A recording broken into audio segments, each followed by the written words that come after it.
Welcome back to the Number 10 Show. Akhirnya 10 bulan musim kompetisi 2023-2024 lah berakhir. Tapi belum berakhir banget sih. Masih ada 2 match lagi, final FA dan final Champions League Wembley 2024 yang akan berlangsung 2 pekan lagi. Tapi sebelum kita masuk ke preview CL Real Madrid versus Dortmund, kita perlu ngasih selamat ke Manchester City nggak? Karena sudah berhasil 4 kali berturut-turut menjuarai Liga, sebuah pencapaian yang tentu saja nggak akan bisa mereka dapatkan tanpa 115 pelanggaran, iya kan? Hahaha, 115 charge. Tapi itu nggak tahu kasusnya berlanjut nggak sih? Masih berlanjut, tapi nanti kalau Oh, Guardiola sudah pindah, intronya mau ngetawain Arsenal ya, kan ya? Karena ini saya pakai ya, West ya, Ham, ya, betul. ini pakai Nggak boleh Everton. gitu. Benar. Nggak boleh gitu katanya. Oh, nggak Tim boleh peringkat gitu. 8 yang goal difference-nya minus nggak boleh ngatain. Jadi yang peringkat Oh, 8 goal difference -1 itu nggak boleh ngetawain yang Nggak peringkat boleh. 2 tapi nggak juara juga gitu ya. Iya, harus sadar diri Harus katanya. sadar diri ya. Iya. ya, ya, ya, ya. Tapi Jadi goal sebenarnya difference sekarang jadi tapi tapi sebenarnya itu buah dari keangkuhan sih fans fans Arsenal sendiri yang sesumbar kalau mereka akan juara liga. Ya makan itu juara Iya. liga. sebenarnya nggak cuma fans. Mereka itu waktu yang megang jam dinding itu, yang para pemainnya megang jam dinding musim lalu juga itu kan? Oh, yang TikTok Ah, itu ya. Iya iya Ah, iya iya iya iya. itu kan, waduh itu Iya. blunder besar tuh. Jadi kira-kira kira-kira semalam kali karena kakak tim yang nonton Arsenal, hmm. media nonton apa semalam? Nonton Aku tiga dua-duanya nonton anu. semalam. Bersamaan ya. Iya, Kalau saya bersamaan nonton MU. MU tetap, meskipun bapuk gitu. Tapi selama pertandingan itu semalam, Hmm. memang kalian masih berharap Arsenal juara nggak sih? Kalau aku sih enggak aku. Eh, Berharap atau memprediksi? Ya berharap.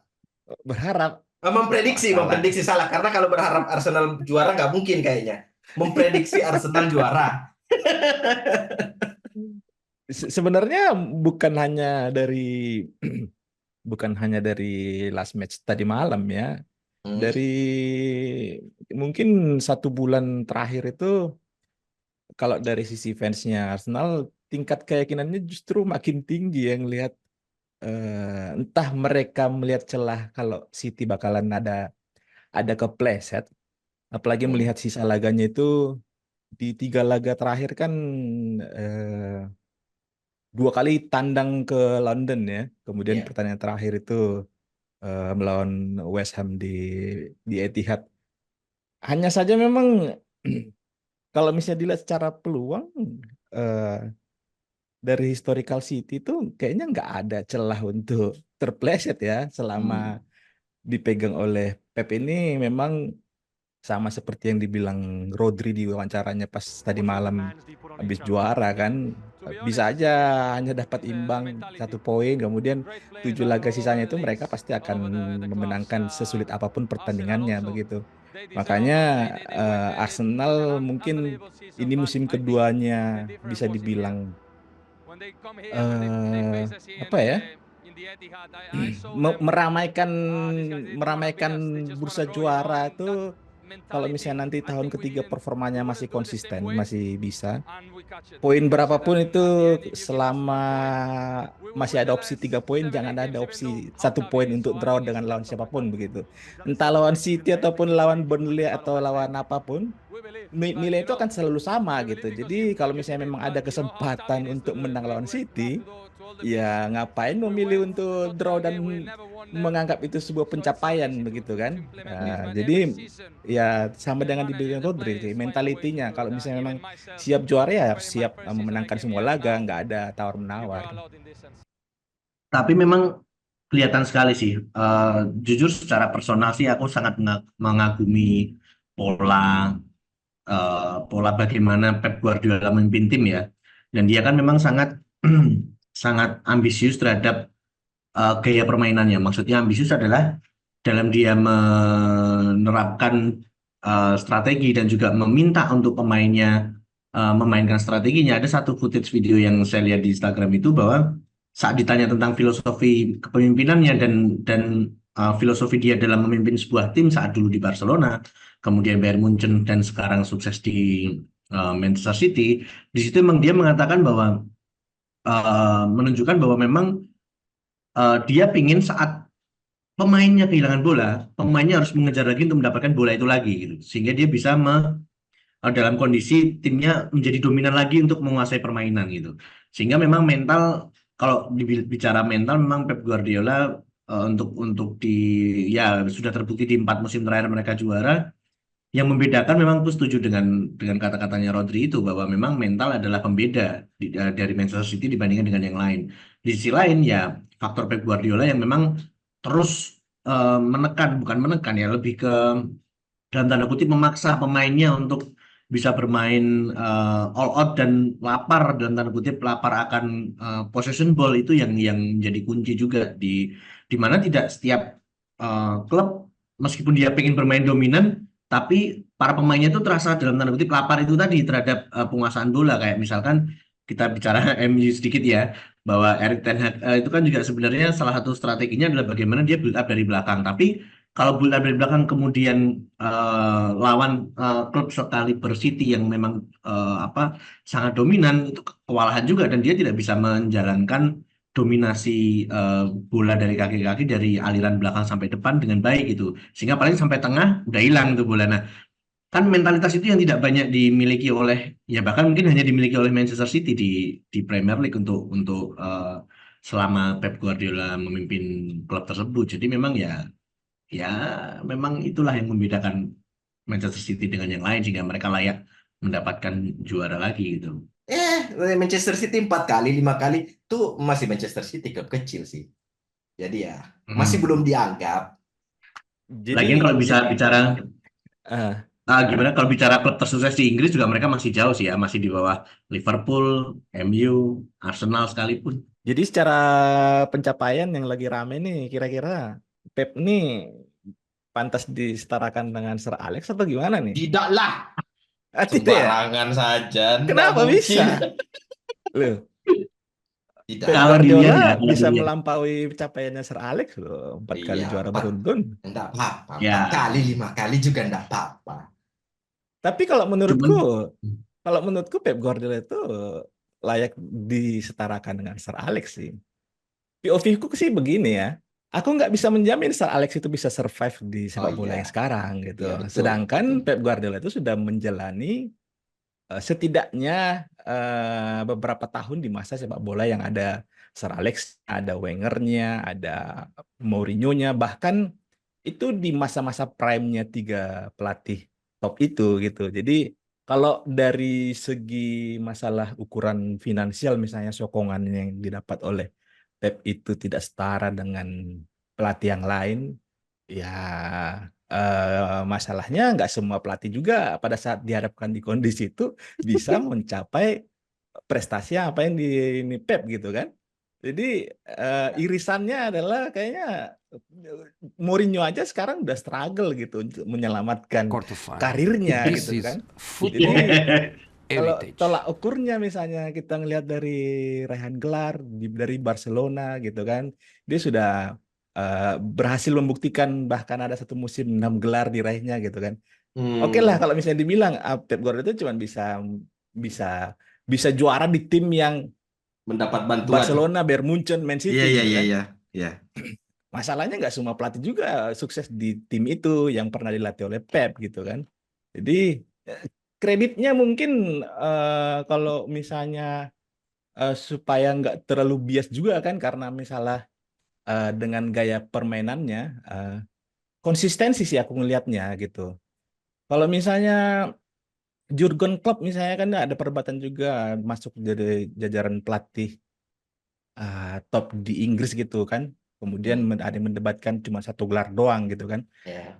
Mungkin itu dari sisi apa ya? Dari sisi pola permainan yang diterapkan di Liverpool sih. Kalau misalnya Klopp itu bisa menjadikan Liverpool apa ya, menjadi tim yang sangat menarik gitu ditonton gitu. Terlepas dari juaranya begitu kan. Karena kalau misalnya hanya dari raihan gelar juara itu ya ujung-ujungnya tinggal kita rankingkan aja siapa yang paling banyak gelarnya, itulah yang paling jago orang itu gitu kan. Jadi kalau aku sih nggak yang misalnya di atasnya Sir Alex gitu, karena kapan Pep itu bisa melampaui Sir Alex pada saat dia bisa bertahan 26 tahun di satu klub. Nah, itu parameter terakhir yang harus dicapai oleh Pep gitu. Baru bisa dia melampaui apa yang dirasakan. Tapi kalau dari segi permainan, kemudian gimana dia konsisten dalam satu tim itu, kayak sudah ada jaminan gelar gitu kan. Nggak ada keraguan kayaknya kalau Pep Guardiola itu masuk, kalau tim itu akan jeblok gitu. Jadi eh, aku sih salah satu fans yang apa ya, bisa menikmati permainannya Pep Guardiola itu walaupun dengan segala macam apa ya, gesturnya dia di pinggir lapangan yang kayak ini orang apa ya, kayaknya hidupnya itu belajar buku sepak bola dari zamannya Johan Cruyff dan semuanya dibaca gitu kan, dan bisa selalu entertain semua ini gitu, semua penonton. Jadi ya, Sir Alex sih kayaknya hanya masa lalu. Yang sekarang ini ya Pep Guardiola begitu. Kalau ya aku sepakat aja sih Pak, di titik itu aja, tapi Pep adalah jaminan gelar bagi klub yang dilatihnya. Udah sampai di titik situ aja. Kalau kalau selain daripada itu, kalau mau disejajarkan sama Sir Alex, ya parameternya tentu kalau untuk terbaik di Inggris ya, itu parameternya masih itu yang tadi kamu bilang.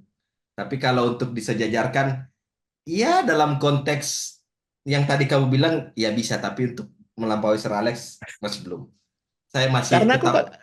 kalau Sir Alex misalnya ini di sepak bola yang sekarang ini kan, aku kayaknya juga nggak bisa menjamin kalau dia bisa bertahan 26 tahun di satu klub gitu. Melihat melihat anu ya, pergerakan sepak bola yang kayaknya kalau satu musim dua musim nggak juara, tinggal ganti pelatih begitu kan. Jadi memang sudah beda masa gitu. Jadi kalau misalnya parameternya yang memang jelas dari pencapaian, ya kayaknya tinggal dari perbandingan 3 kali gelar Liga Inggris dengan Pep bisa Gelar. berhasil 4 kali gitu, ya udah selesai perdebatannya sebenarnya gitu kan.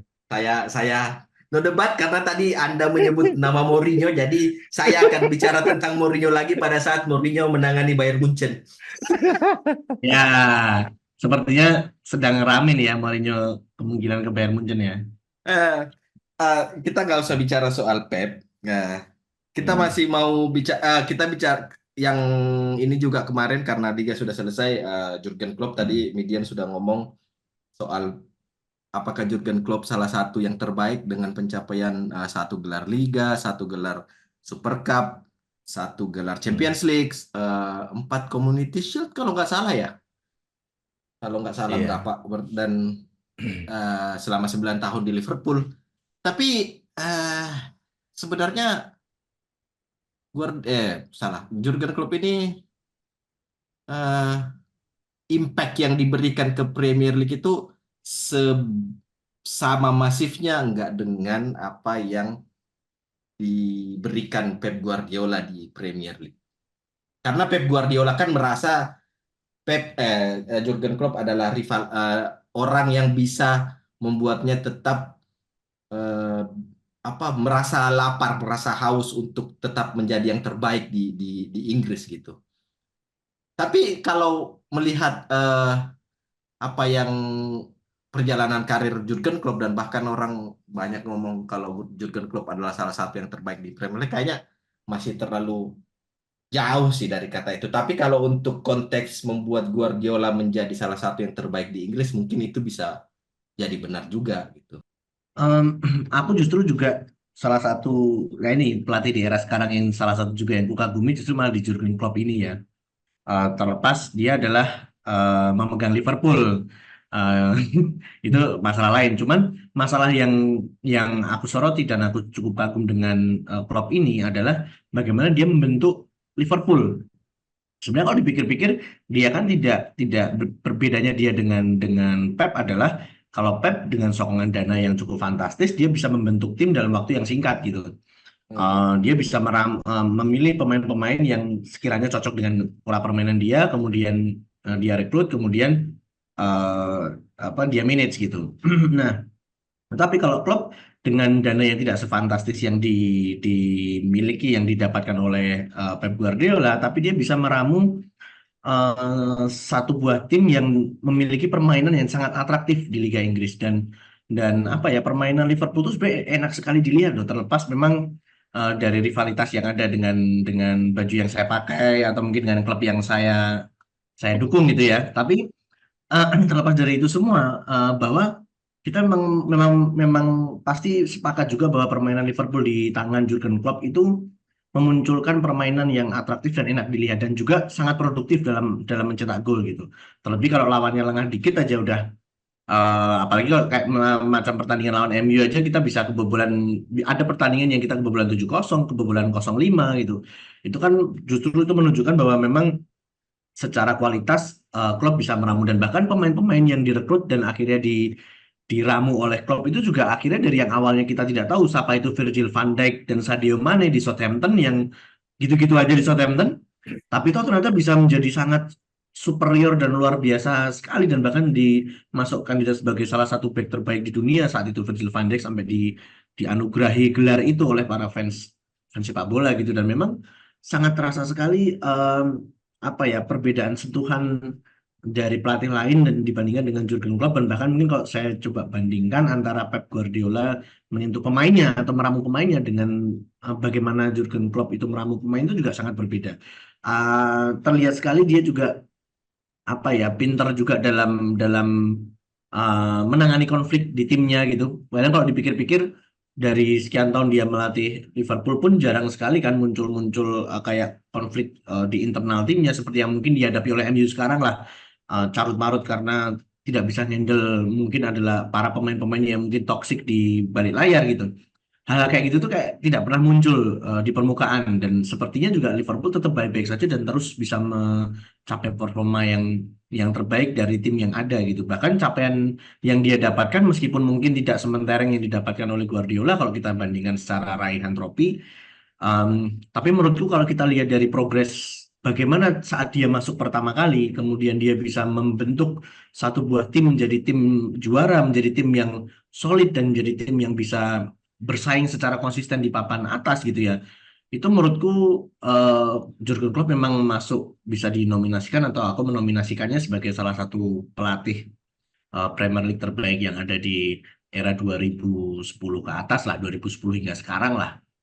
Dan memang dia menurutku dia adalah layak gitu dari sisi apa klub manajemen manage timnya, manajemen klubnya hingga memanage person per personnya itu aku rasa dia memang memang salah satu yang terbaik. Meskipun kalau kita lihat beberapa waktu lalu dia sempat juga ada sedikit konflik dengan Mo Salah ya di pinggir lapangan saat lawan West Ham kalau nggak salah. Tapi kan setelah itu kayak tidak tambah bahwa Salah juga tetap bisa perform aja gitu ya tanpa harus misalkan menurun kualitas permainannya itu dan aku lihat ini adalah salah satu peran kunci dari Jurgen Klopp juga dalam meramu timnya dan juga kita lihat animo masyarakat terutama di media sosial banyak akun-akun sepak bola juga yang memang cukup menyoroti apa namanya resign-nya Klopp dari dunia sepak bola untuk sementara waktu ini di mana memang banyak yang mengapresiasi dan juga kalaupun kita melihat perbandingannya dengan Mourinho gitu ya kalau Mourinho mungkin oke dia bagus tetapi banyak komentar-komentar sinisnya yang mengakibatkan dia terkesan memiliki banyak akhir banyak musuh gitu. Jurgen Klopp apakah pernah dia melakukan itu? Kalau dia kesel pun terhadap pertandingan, dia kesel terhadap media, dia selalu mengutarakannya dengan elegan gitu, sehingga orang entah itu media, entah itu supporter klub lain itu tetap bisa respect terhadap terhadap klub ini gitu. Nah ini yang menurutku ya ini salah satu yang perlu kita apresiasi dan aku sangat mengagumi juga si Jurgen Klopp ini dalam melatih sebuah klub sepak bola gitu. Salah satu salah satu kekuatan dari klub sebenarnya kan pemilihan pemain yang tepat ya. Jadi kalau misalnya levelnya Pep Guardiola itu bukan hanya memilih pemain yang tepat di luar dari harga berapapun begitu.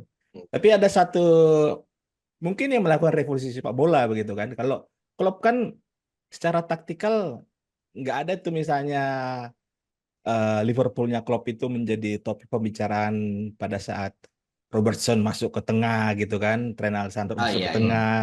Ya, Paling betul. hanya di masanya Roberto Firmino yang jadi satu sosok striker eh, bisa dibilang nomor 9 murni bisa, tapi bisa jadi nomor 10 gitu kan. Selain itu ya compactness dari 4-3-3-nya berjalan dengan eh, apa ya, nggak ada yang aneh-aneh sebenarnya kan. Jadi Iya. salah satu kekuatan dari Klopp itu adalah memilih dan memainkan pemain yang tepat gitu di Liverpool, dan itu sebenarnya kelihatan dari cara bermainnya Liverpool gitu. Sangat jarang kayaknya kita bisa melihat Liverpool itu bisa menang dengan permainan yang buruk gitu. Bahkan lebih sering kayaknya gagal memenangkan permainan dengan permainan indah gitu kan. Dan Ya, itu betul. yang sebenarnya Betul, betul. dari sebelum masanya klub pun Liverpool gaya mainnya seperti itu kan. Di luar dari misalnya dukungan Anfield yang sangat fanatis dari fansnya begitu kan. Jadi ini yang justru dari aku pribadi juga sangat menantikan musim depan, kira-kira Arne Slot gimana kira-kira nanti membawa Liverpool ke depannya, karena berkaca dari tim sebelah gitu kan ditangani pelatih Belanda gitu kan. Apakah akan struggle atau bagaimana gitu. Sebenarnya sebenarnya Liverpool tuh sudah ngejinx duluan sebelum Arne Slot masuk. Jadi momen pada saat Jurgen Klopp mengumumkan Arne Slot Eh, setelah pertandingan semalam itu hmm. mengingatkan kita pada your job now is stand by your manager. Hahaha.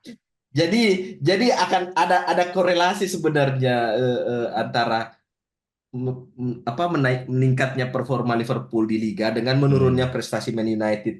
Jadi pada saat Liverpool memburuk di liga itu adalah momen di mana Manchester United meningkat, dan sepertinya omongan Erik ten Hag di 2 musim sebelumnya pada saat dia pertama kali datang di Old Trafford, Eh, akan ada masa di mana era dari Jurgen Klopp dan Pep Guardiola itu akan berakhir. Nah, sepertinya visioner sebenarnya Erik ten Hag ini melihat apa apa yang akan terjadi dalam di tahun ketiganya bersama Manchester United. Uh, jadi ini sebenarnya jinx sih. Jadi musim depan Liverpool bersama Arne Slot itu mungkin nggak akan bertahan lama. Mungkin ya paruh hmm. kedua musim atau mungkin sampai akhir musim nggak akan di peringkat 3, peringkat 4, bahkan mungkin di bawah gitu. Dan pada saat itulah Manchester United akan finish di peringkat 2 klasemen di akhir musim depan gitu.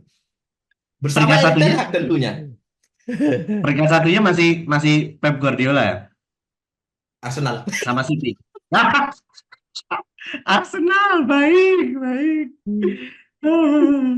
Ya, ya, ya, ya. Tapi memang masa transisi itu berat sih, berat apalagi Ya, klub dengan apa namanya, dengan sudah terlalu mengakar di Liverpool dengan pola permainan dan komposisi tim yang ada, mungkin pelatih barunya juga tidak akan semudah itu dalam melakukan adaptasi dan juga bisa meramu tim. Memang mungkin kalau em, manajemen Liverpool tidak tidak memberikan kepercayaan dulu, paling tidak memberikan waktu yang kepada pelatih yang baru, mungkin juga ya bisa jadi memang benar-benar tidak lama, bisa jadi mungkin tidak sampai akhir musim udah berpisah mereka. Tapi ya nggak tahu lah ke depan gimana. ya.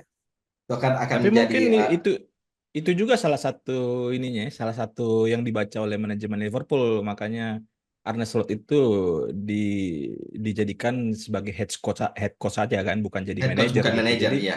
Ya, mungkin betul. itu menjadi salah satu strategi untuk masa transisi ini. Di satu sisi membantu Slot untuk manajemen di luar dari teknis lapangan gitu kan, supaya nggak terlalu burning nih kepalanya Slot ini Hmm. kan, sama kayak Ten Hag udah pusing kan, di lapangan dipikirin, di luar lapangan dipikirin, urusan masalah pacarannya orang dia juga harus turun tangan begitu kan. Jadi ini salah satu langkah langkahan ya, langkah yang sangat bijaksana ya dari manajemen Liverpool gitu, nggak gegabah gitu langsung menjadikan manajer gitu. Iya. yang itu faktor ini sih Edward sih yang kembali setelah dia keluar sempat di Hmm. Liverpool terus keluar terus balik lagi. Anyway, untuk menutup review 2023-2024, uh, kita ini aja bikin kayak eh, best performance, Iya. most surprising, terus best signing, biggest disappointment selama satu musim terakhir. Jadi jadi siapa yang menurut kalian yang Kalau yang best yang signing yang muncul pertama itu ya Cole Palmer ya. Karena Nah, hmm, setuju awal banget, mula setuju, setuju. selain dari apa pada saat di situ juga nggak masih menjadi pemain pelapis gitu kan, bukan pemain starter kemudian hmm, dihargai cukup mahal di usianya dia 40 juta. hmm, Eh ternyata yang kebanyakan orang mungkin tidak terlalu berekspektasi tinggi ke pemain ini justru malah menjadi sosok pemain yang jadi tumpuan dari Chelsea. Bahkan di tengah-tengah heterogennya pemain dari Chelsea dan Pochettino yang baru baru bergabung juga musim ini gitu kan, dan dia bisa menjadi sosok playmaker yang kayaknya bisa dia menggantikan sosok dari Jorginho yang pindah ke Arsenal, kemudian sosok Mason Mount yang biasa beroperasi di sisi sayap kanan dan nomor 10 begitu kan, dan menjadi goal getter juga di pada saat yang sama strikernya Nicholas Jackson mandul gitu. Jadi Cole Palmer sih layak menjadi apa ya?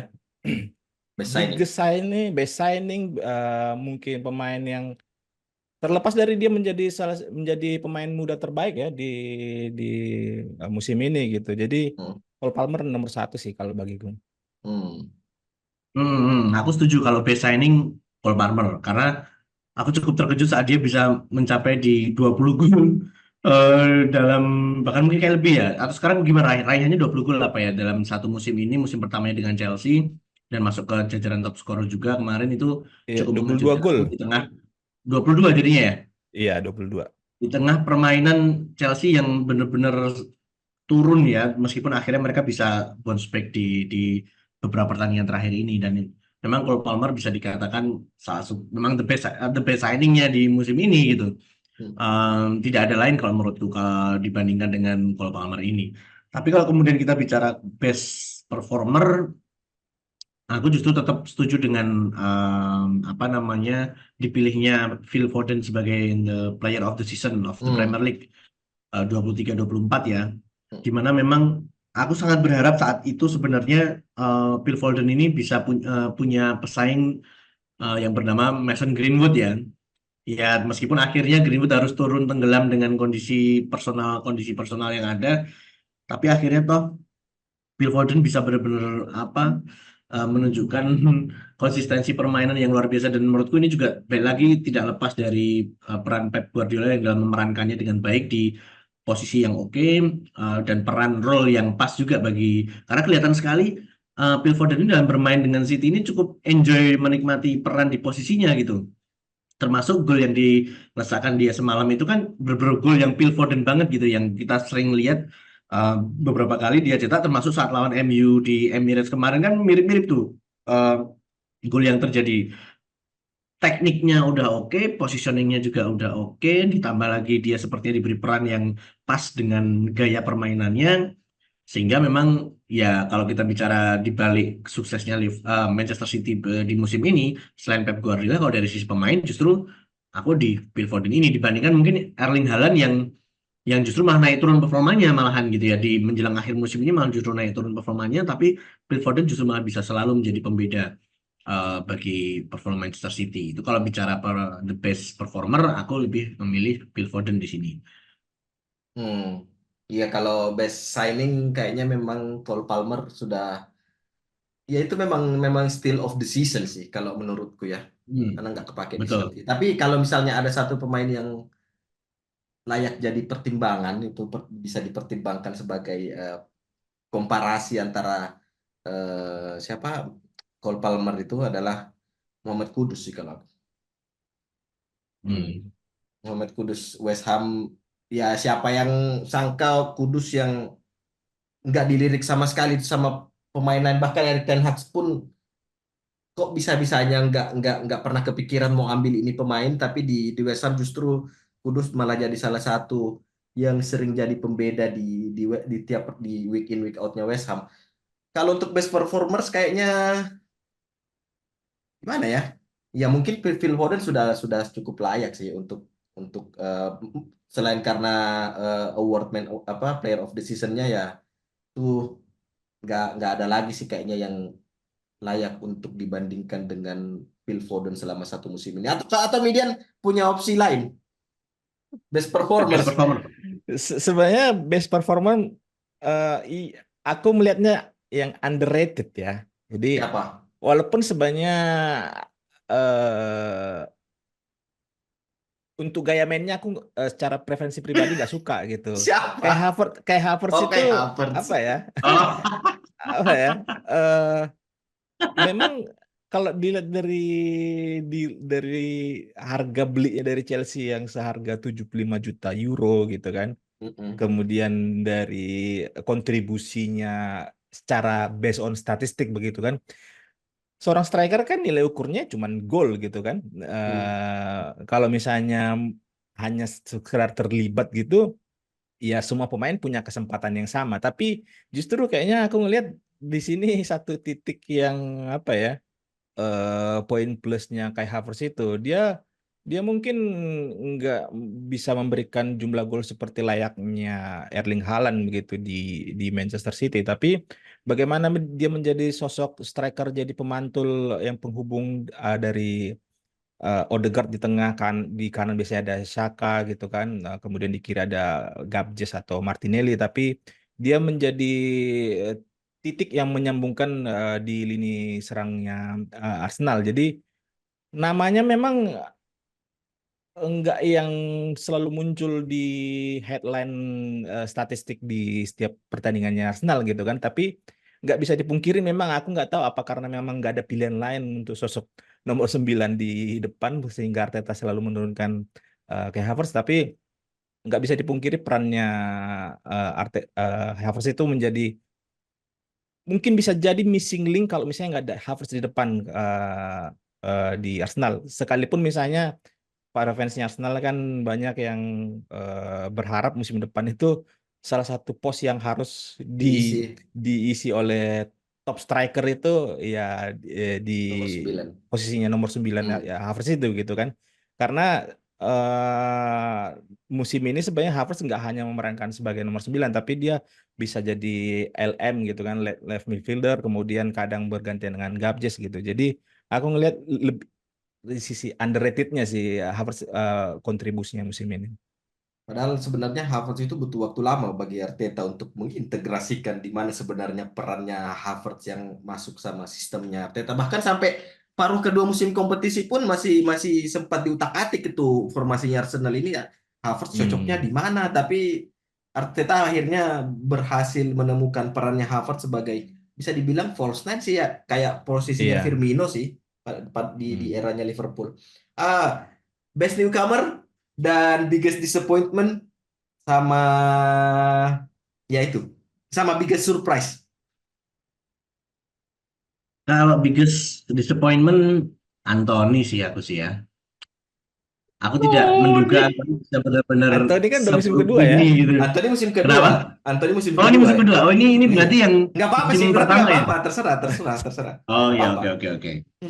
Karena aku merasa memang permainannya semakin meredup di musim ini dibandingkan dengan saat dia musim pertama, kemudian em, apa namanya di musim ini. Bahkan kalau di musim pertama pun meskipun dia masih adaptasi, paling tidak ada beberapa gol kunci yang dia cetak. Kayak misalkan musim lalu kalau nggak salah dia nyetak gol gawang Arsenal tuh Iya. saat di Old Trafford, dan kalau nggak salah juga gawang Everton yang merupakan kunci kemenangan juga waktu itu. Nah, cuman di musim ini benar-benar dia benar-benar sama sekali tidak bisa berbuat banyak untuk membantu apa namanya klubnya untuk bisa paling tidak di posisi itu tuh bisa memberikan sumbangsih yang lebih lah dibandingkan dengan kalau kita bicara disandingkan dengan harga beli dia dari Ajax yang nilainya fantastis itu gitu. Dan menurutku adalah salah satu pemain yang drop sekali performanya di musim ini. Nah, kalau yang apa satu lagi tadi? Big Eh, apa? best newcomer. Best newcomer. Oh, newcomer ya. Newcomer aku jelas Kobe Maino ya. Aku merasa dia layak disebut sebagai salah satu talent terbaik yang muncul di musim ini. Di mana akhirnya setelah beberapa permainannya yang oke saat dia dimainkan, yang cukup solid sebagai DM gitu ya, dia bisa menjembatani lini tengah MU dan bahkan dia akhirnya mendapatkan panggilan timnas senior pertama kalinya dari Gareth Southgate dan menurutku memang dia layak sih untuk itu dan bahkan sampai pertandingan semalam pun dia cukup terlihat tampak solid berada di lini tengah MU gitu dan dengan usianya yang masih cukup muda, dia masih cukup punya banyak waktu berkembang di tengah uh, beberapa pemain senior MU yang juga mungkin bisa memberikan sharing pengalaman seperti kayak Casemiro itu kan cukup memberikan sepertinya memberikan influence juga terhadap kesuksesan karir Kobe Maino hingga saat ini dan menurutku dia layak sih mendapat julukan the best newcomer lah di musim ini. Untuk best surprise siapa? Kok nggak ada yang nyebut Best pelatih di surprise, sini ya? ya kalau best surprise aku ke Oli Watkins, Oli Aston Villa. Watkins. Oke. Ya, aku merasa nggak tahu ya di musim ini dia sejak bergabung dengan Aston Villa dari kalau nggak salah musim 2020 hingga saat ini tuh aku justru merasa dia sangat perannya itu sangat dominan dan sangat kelihatan sekali dalam dalam apa ya mengobrak-abrik jala pertahanannya lawannya Aston Villa terutama di musim ini dan beberapa gol yang tercipta dari dia pun itu bukan merupakan gol-gol yang mudah juga untuk dicetak dan Oli Watkins menurutku menjadi salah satu pemain yang memiliki peran kunci kesuksesan Aston Villa lolos ke Liga Champions nih di musim depan gitu karena toh dari permainannya itu pun dia juga akhirnya bisa dipanggil timnas juga dan kita nggak tahu nanti di Euro 2024 sepertinya dia juga akan masuk ke line up yang akan dibawa oleh Southgate gitu. Dan dari sisi performa ya di usia yang 28 tahun dengan pelatih-pelatih sebelumnya itu tampak tidak secemerlang sekarang gitu dan baru di musim ini sangat terlihat sekali dia menikmati permainan dan saat uh, dia bertanding di lapangan tuh hanya tinggal masalah waktu aja bahwa Aston Villa akan mencetak gol gitu dan nyatanya di beberapa pertandingan penting dia bisa memberikan pembeda dan bisa memiliki peran kunci dalam kemenangan Aston Villa di beberapa pertandingan. Oli Watkins sih menurutku yang aku cukup Oke. surprise. Ternyata dia musim ini bisa gacor gini ya gitu. Berarti Cole Palmer, terus Phil Foden, Oli Watkins, Anthony, sama Kobe Maino. Sama Kobe Maino. Kalau Itu menurut. sampean, monggo. Kalau yang transfer flop sebenarnya musim ini apa ya agak sulit ya sebenarnya mau kita kategorikan flop karena memang badai cedera musim ini nggak masuk akal Ya, sih. iya. Masalahnya nggak yang hanya satu tim atau dua tim aja begitu. Karena kalau misalnya ngelihat secara keseluruhan misalnya aku ngelihat dari Chelsea ya, karena Chelsea yang paling banyak pemain barunya gitu kan. Christopher Nkunku gitu kan. Karena tapi Hmm. masalahnya karena dia cedera. Tapi kalau ngelihat Betul. beberapa kali dia main pada saat sudah sembuh gitu, aku nggak expect awalnya dia jadikan nomor 9 gitu. Aku kira dia bakalan misalnya jadi nomor 10 atau di winger gitu karena dia memiliki kecepatan gitu. Tapi kita mau judgement dia dengan hanya memainkan beberapa pertandingan kayaknya Hmm. kurang fair gitu. Hal yang sama juga bisa ditujukan ke Mason Mount gitu kan.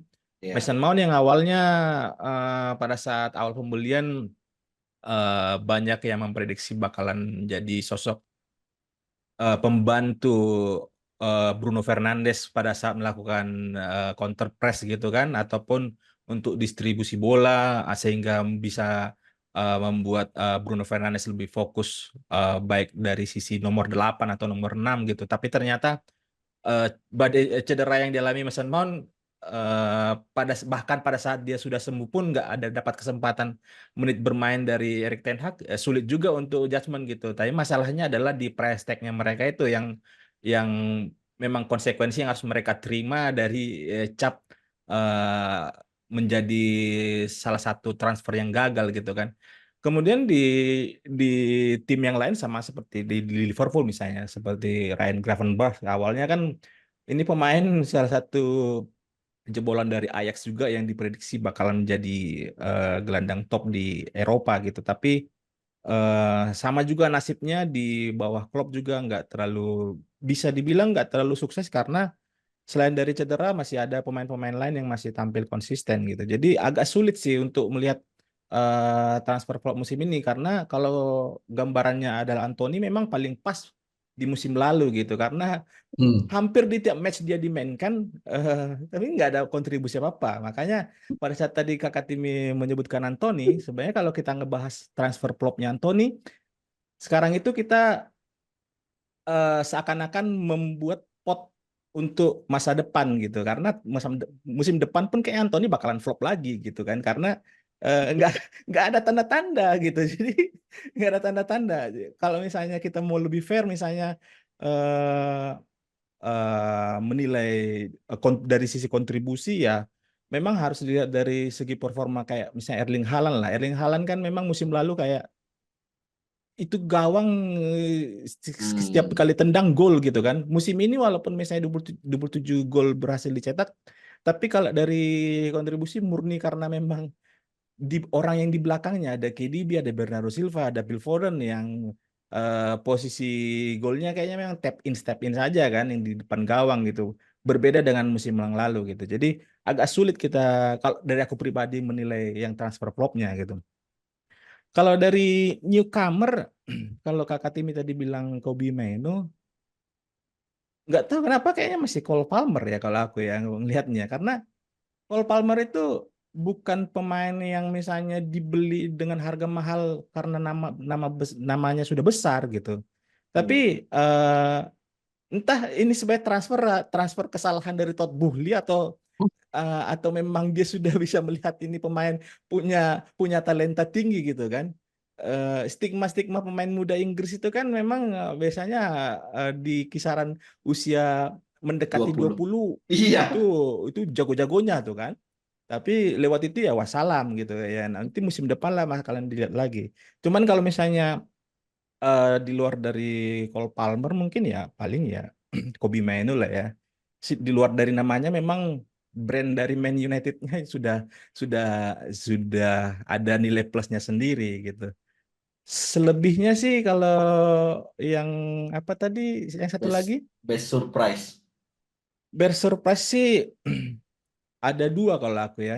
Kalau dari sisi apa yang mungkin yang penyerang aku nggak tahu entah aku doang yang terkejut dengan gaya permainan itu gimana. Alexander Isak aku ngeliat aku nggak memprediksi dia bakalan bisa seperti itu di Newcastle gitu. Dia dibeli dari Real Sociedad dengan memang bukan harga yang murah sekitar 60-70 juta kan. Tapi ngelihat performanya di Newcastle gimana dia sosok bahkan sempat ada muncul opini gaya mainnya dia gaya dribblenya sama kayak Thierry Henry gitu kan. Hmm. Walaupun itu kayak terlalu berlebihan, tapi kalau ngelihat gaya mainnya versatile-nya di sisi depan, di lini depan ya, gimana dia dribble bola, gimana dia sangat oportunis di kotak penalti gitu kan. Gimana dia kalau misalnya ada sisa satu back, dia pasti bisa akan take on itu pemain dengan padahal dia nggak ada label apa ya punya teknik yang tinggi gitu, Hmm. tapi naluri naluri strikernya itu sangat tinggi gitu. Jadi Alexander Isak sih musim ini di luar dari memang Oli Watkins ya, Oli Watkins memang musim lalu dia juga sudah tampil ya menjadi goal getternya Villa juga gitu. Di lini belakang aku lihat dari pemain Spurs ya, ada Niki. beberapa pilihan gitu kan, Mickey van de Ven gitu kan, ada Pedro Porro gitu. Mungkin nggak tahu ini karena terbantu oleh eh, sosok Ings Postecoglou atau eh, memang dari pemainnya itu yang punya punya punya kemampuan yang matang untuk berlaga di Inggris. Cuman kenapa aku meng-highlight pemain ini? Spurs itu dilatih pelatih-pelatih ilmu hitam sebelumnya kan. Conte, Mourinho kan. Tapi bisa gitu bermain menghibur. Ternyata nggak yang pragmatis kayak dulu bola diumpan ke Harry Kane, tinggal segitiga ada Son di sana lari gitu kan. Kalau musim ini enggak, build up dari belakang itu seperti kayak bisa disulap ini tim, dan itu perannya nggak lepas dari sosok Mickey van de Ven yang punya physicality yang tinggi besar tapi punya kecepatan gitu kan. Dan ini mungkin salah satu apa ya, back yang sangat langka untuk saat ini gitu kalau misalnya lihat dari sisi posturnya, karena ya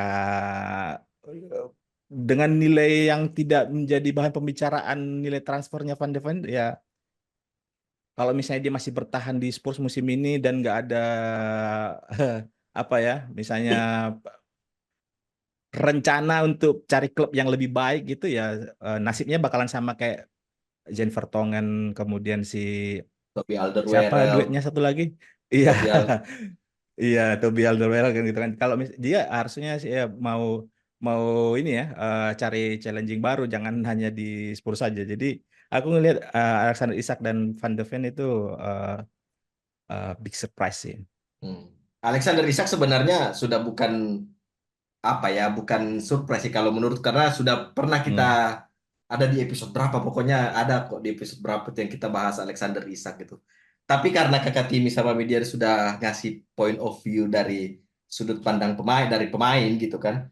Kalau saya sih pribadi, kalau untuk kategori yang best newcomer, biggest disappointment, best surprise itu, kalau best newcomer karena sudah banyak nama pemain kan, saya pilih pelatih aja. Best newcomer tuh Andoni Iraola Ah, bersama dengan Bournemouth. Mungkin mungkin opsi lain tuh si Gary O'Neill mungkin ya, hmm. di Wolves. Wolves. Mm-mm. Kalau untuk apa ya, kayak best newcomer terus biggest surprise itu mungkin Glasner sih. Fulham ya. Crystal Palace ya. Crystal Palace. Crystal Palace ya. Ya tiba-tiba masuk Ah, tahu-tahu ngalahin Manchester United 4-0 gitu kan. Ya. Terus bikin Jan Philip Mateta nyetak 15 gol kalau nggak salah musim ini.